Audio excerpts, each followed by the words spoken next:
National கலர்ஃபுல்லான ஒரு கறி பண்ணியிருக்கேன்.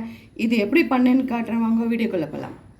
நான் வந்து ஒரு நேஷ்னல் கறி சொல்லித்தரேன். அதுக்கு தேவையான பொருள் வந்து முட்டைக்கோசு இந்த அளவுக்கு நெருக்கிக்கோங்க.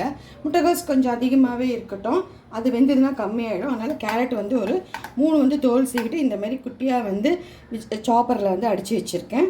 அதுக்கப்புறம் வந்து பார்த்திங்கன்னா கருவேப்பிலை, காரத்துக்கு பச்சை மிளகாய், ருசிக்கு உப்பு, நேஷ்னல் அப்படின்னு சொன்னதுனால பச்சை பட்டாணி, கேரட், முட்டைக்கோஸ் 3 தான் இது.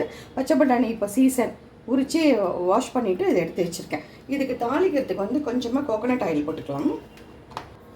இப்போ வந்து பாருங்கள், ஆயில் போட்டிருக்கேன்.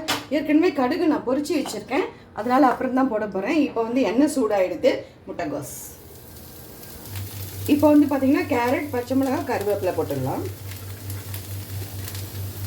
இப்போ வந்து பச்சை பட்டாணி, இப்போ வந்து உப்பு, பெருங்காயம்,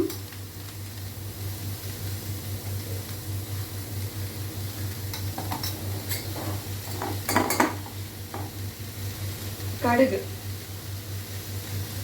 போட்டு நல்லா வேகிறதுக்கு வந்து காய் வேகிறதுக்கு வந்து தண்ணி விட்டு நல்லா மிக்ஸ் பண்ணிவிட்டு மூடி போட்டு மூடிடலாம். இப்போ வந்து தேவையான அளவுக்கு தண்ணி விட்டுட்டு இந்தமாரி ஒரு மூடி போட்டு காய் வேகிறதுக்கு மூடி வச்சிடலாம். இப்போ வந்து நம்மளோட கேரட்டு இந்த கறி ரெடியாக எடுத்து நான் வந்து ஆஃப் பண்ணிவிட்டு தேங்காய் பூ போட்டு மிக்ஸ் பண்ணிவிட்டு பிளேட்டிங் காமிக்கிறேன்.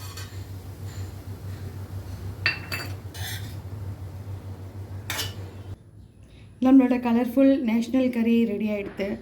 இது வந்து எல்லோரும் பண்ணுறது தான், சின்ன சின்ன வித்தியாசங்கள் தான். நீங்கள் பண்ணி பாருங்க. இந்த கறி போட்டது நான் ரெசிபி உங்களுக்கு பிடிச்சிருந்ததுன்னா லைக் பண்ணுங்கள், ஷேர் பண்ணுங்கள், ப்ளீஸ் சப்ஸ்கிரைப் பண்ணுங்கள். Thank you, bye, take.